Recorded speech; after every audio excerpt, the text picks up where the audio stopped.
isha baydhabo waa meelaha ugu quruxda badan dunida ay ku tilmaamaan dadka taariikhaha wariya halkani ma ahan meel bani aadan sameeyay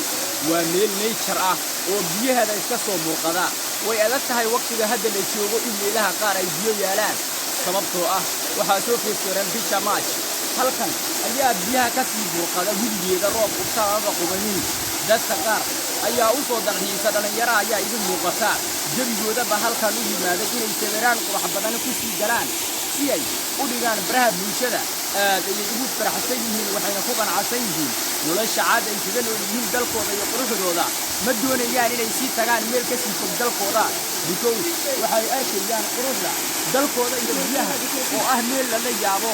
dadka qaarkii oo dalka ku cusub ayaa halkan yimaada waxayna dhahaan waa biyuhuna yaa keenay